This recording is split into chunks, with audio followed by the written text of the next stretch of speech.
In Peru, citizen demonstrations continue demanding a new constitution and the release of former President Pedro Castillo. Cuba held the 22nd Summit of Heads of State and the governments of the Bolivarian Alliance of the Peoples of Our America People's Trade Treaty, ALBA-TCP. EU leaders and the Association of Southeast Asian Nations launched their first regional summit in Brussels, hoping to strengthen their commitment to trade and connectivity in favor of multilateralism.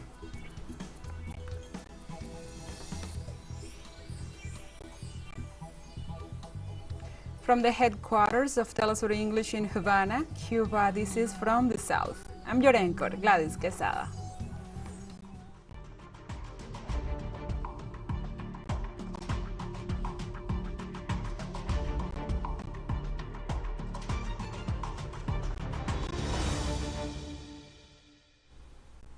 Now we begin with the news. The Peruvian government decreed a state of emergency for 30 days, while popular mobilizations continue throughout the country. On Wednesday or on Tuesday, the government informed the military is intervening the national road network and the main strategic points of the country, such as airports and hydroelectric plants. In view of this, the social sectors denounced the militarization of the country due to the increase of protests demanding the release of former President Pedro Castillo and the closing of the Congress.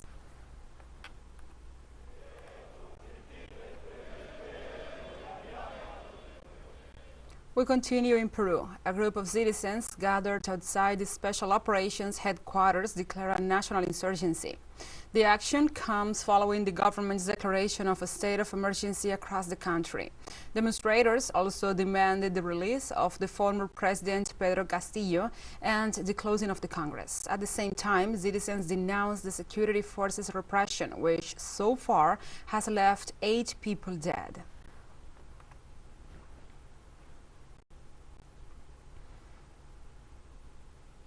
We move on to other topics. The Executive Vice President of Venezuela, Delcy Rodriguez, presented the draft annual budget for the nation for 2023 to the National Assembly. In her address to the Parliament, Venezuelan Vice President Delcy Rodriguez explained that more than 77% of the resources foreseen in next year's budget are earmarked for social investment, as well as for mitigating the risks generated by climate change. During her speech, Rodriguez announced the strengthening of the private sector and projected a double-digit national growth.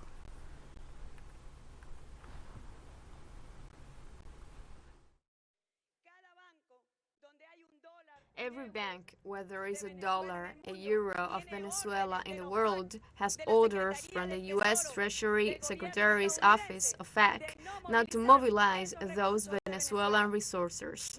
The U.S. government not only has all this network of illicit and illegitimate sanctions, but through extortion, bribery, and threats has led to what in technical terms is called an overcompliance of the sanctions. An overcompliance is what keeps the resources of Venezuelan women and men blocked.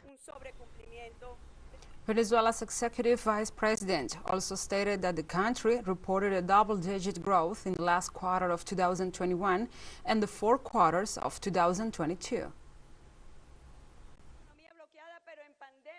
Within the framework of a blocked economy, but in a pandemic, worsening our situation, Venezuela is starting to take the first steps to get back on track.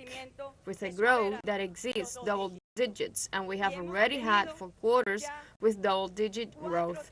And I can responsibly say here that in the 3rd quarter and the 4th quarter of 2022, we will also have double-digit growth.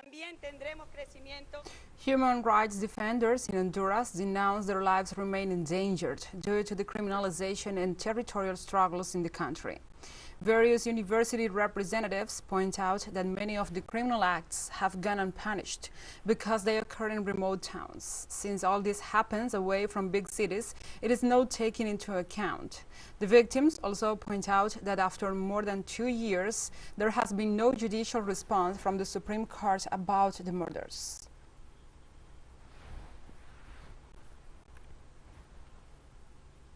And the workers grouped in the Uruguayan banking union went on a partial strike in protest against the proposed reform of the country's retirement and pension system. The officials ensured that if the reform suggested by the government is passed, they will lose the achievements of the last few years. In the same manner, the demonstrators expressed that they will continue to defend their bank pension and retirement funds against the reform project. In this sense, several banking and financial institutions in the Aguada and Cordon neighborhoods were affected by the strike.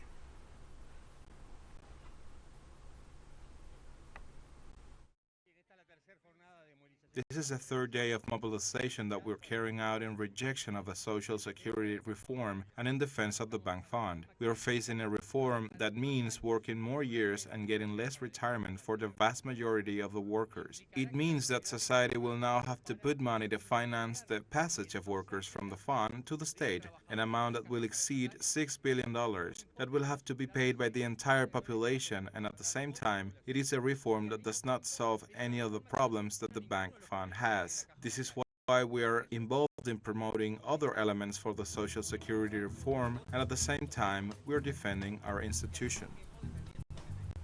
Let's take a short break, but first, remember you can follow us on our TikTok account at TeleSUR English, in which you will be able to see news in different formats, news updates, and more. Other stories coming up, stay with us.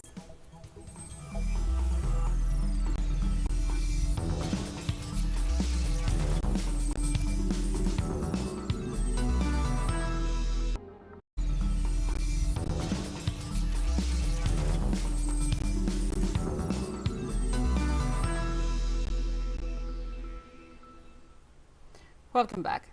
In Cuba, the Summit of the Bolivarian Alliance for the Peoples of Our America People's Trade Treaty began at the Revolution Palace. Presidents and prime ministers, all members of the organization, stated that the celebration of this meeting will serve to outline joint strategies to face current challenges. Likewise, Cuban President Miguel Díaz-Canel stated that the ALBA-TCP summit will focus on discussing actions that contribute to peace and regional stability.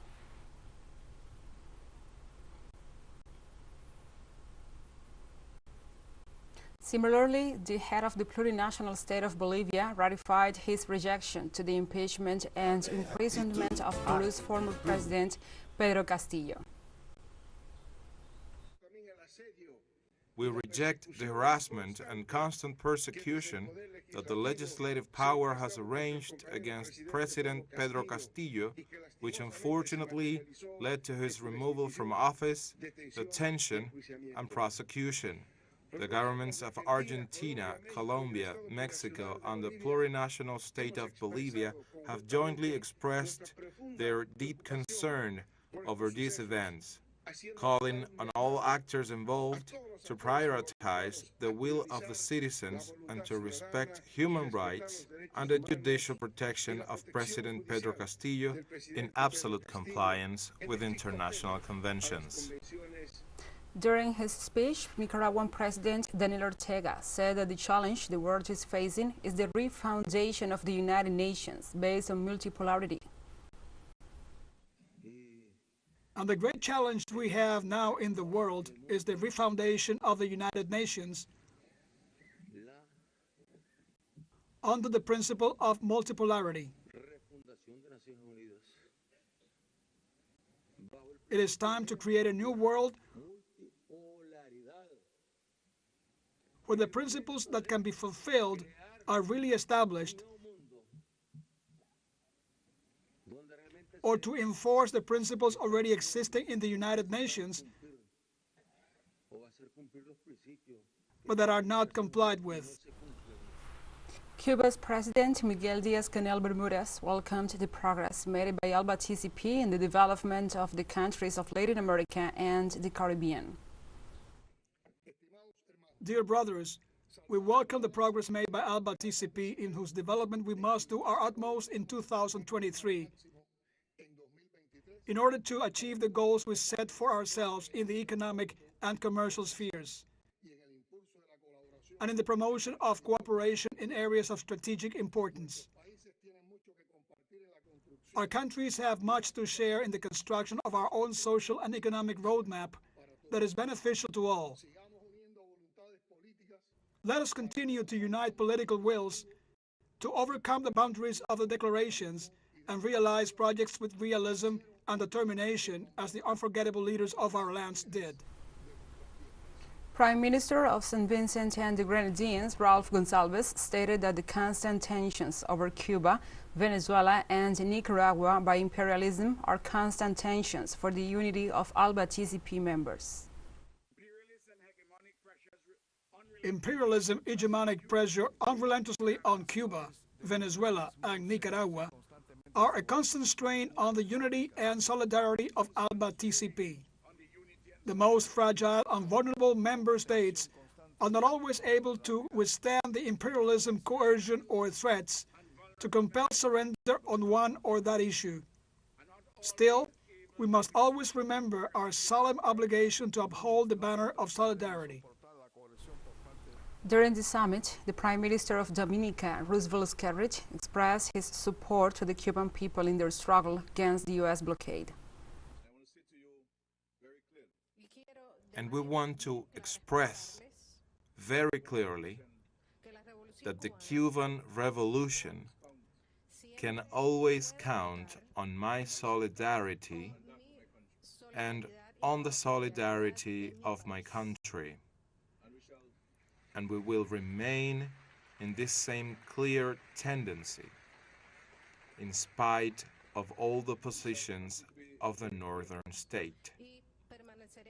And we will also raise our voices to put an end to this unfair blockade imposed on the Cuban people by the United States of America. The Dominican Premier expressed his full support to Venezuelan President Nicolás Maduro and his people.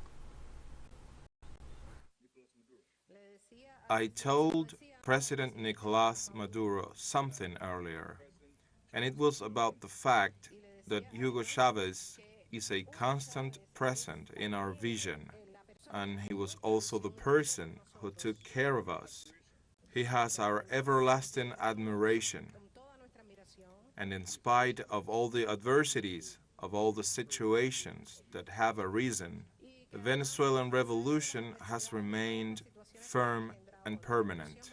I maintain and show total solidarity with you and with the Venezuelan people, like everyone else. Grenadian Prime Minister Dickon Mitchell expressed his gratitude to Cuba and Venezuela for their support in addressing the medical situation in his country. Grenada remains fully indebted to the government and people of the Republic of Cuba for their continued support in the health sector, especially with challenges of the COVID-19 pandemic. We also express our gratitude to the Bolivarian Republic of Venezuela for their support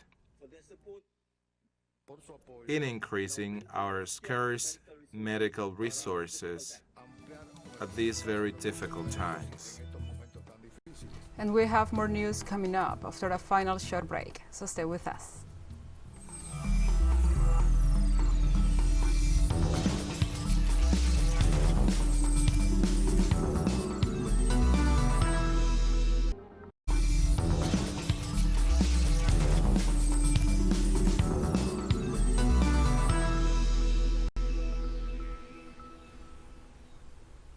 Welcome back to From the South. The leaders of the European Union and the Association of Southeast Asian Nations started their first regional summit in Brussels, where they hope to strengthen their commitment to trade and connectivity in favor of multilateralism. At the opening of the summit, which celebrates 45 years of diplomatic relations between the European Union and the Association of Southeast Asian Nations, the President of the European Council, Carlos Michel, affirmed that the parties currently have many things in common and are working together to strengthen cooperation.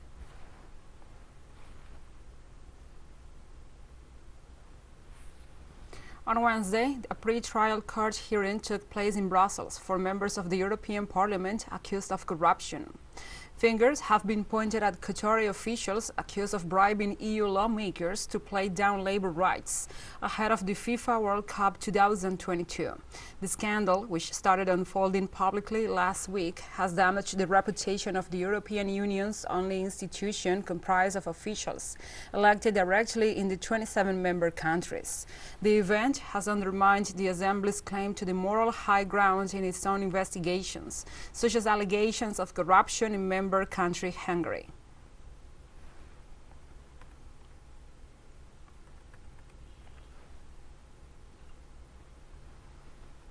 Culture plays a decisive role in the progress of nations, a reality on the basis of which Damascus organized this Wednesday, December 14th, the first conference of creative industries with a view to boosting creativity and cultural innovation. From Damascus, our correspondent with the details. The more flawless the product, the more creative it will be, and it will have a greater expansion and impact, so that it can go beyond the limits of abstract intellectual and artistic creativity to become part of the industrial world and become one of the drivers of sustainable development and an important pillar of economic and social development. This is the main objective of the first conference of creative industries that Syria needs so badly in the midst of the current economic crisis that is suffering due to the war and the blockade. Creative industries help to create new job opportunities and consequently increase the income of Syrian families, which will have a positive effect on the local development process in the different provinces of the country, thereby improving the economic parameters of the national economy. With this conference, we seek to reach a roadmap to boost the creative industries in the public and private sectors, since the creative industry does not fall solely on the state sector, but requires joining the efforts of all sectors and all those who work in the field of creativity for the benefit of the country's progress at the political, economic, and social levels. Creative industries are an essential part of the cultural sector and include areas such as music in its different branches, publishing, traditional and historical handicrafts, the film industry and design, among others. These fields that show numerous cases of individual creativity in Syria and that the authorities of Damascus with this conference seek to create the ideal conditions to organize, optimize and commercialize their work at the local, regional and international levels for the benefit of the economic and social development of the country. Our main objective of this first meeting on creative industries is to highlight the importance of embracing and supporting individual creativity and to create an environment of collective creativity that supports the national economy. Creativity depends mainly on the innovative action of a human being, and this is precisely what we want to promote and develop in order to contribute to the reconstruction of what terrorism has destroyed during the war years and to move towards a better future for the new generations. Any creativity case needs backup, and this backup involves ensuring the necessary capital so that these cases can turn their creativity into products that satisfy both local and global demand and help advance the development process of society and the country as a whole. This conference, although it happens to be the first of its kind in the country, is not the first step taken by Syria in this field. Damascus has always backed and encouraged creative, talented and outstanding individuals. Individuals who, with their innovative minds, it is confident that they will be able to overcome the difficulties caused by the Western economic blockade and play an important role in the new cultural, scientific, economic and social upsurge of their country after long years of war. Hisham Wannous, TeleSUR, Damascus, Syria.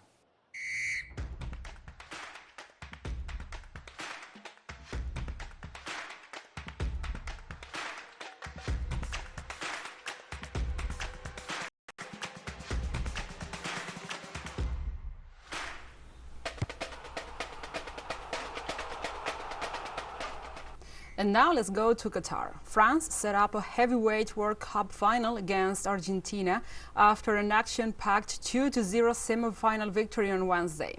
Fullback Hernandez stretched high after 5 minutes to hook in the first goal. Morocco, disrupted by early injuries to two key defenders, recovered to cause no end of problems, with Hugo Lloris brilliantly saving Jawad El Yamik's overhead kick. However, Morocco could not create a clear chance for the equalizer and were unable to extend the astonishing run that included victories over Belgium, Spain and Portugal, and also made them the first African team to make the semi-finals.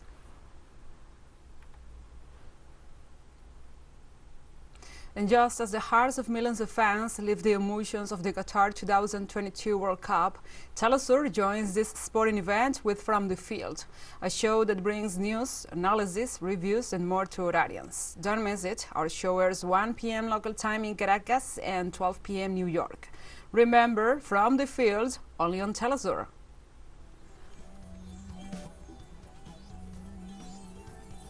And we have come to the end of this news brief. But remember, you can find this and many other stories on our website at telesurenglish.net. And also, if you feel so inclined, please join us on social media for all the latest news. We are on Facebook, Twitter, Instagram, Telegram, and TikTok. For TeleSUR English, I'm your anchor, Gladys Quesada. Thank you for watching.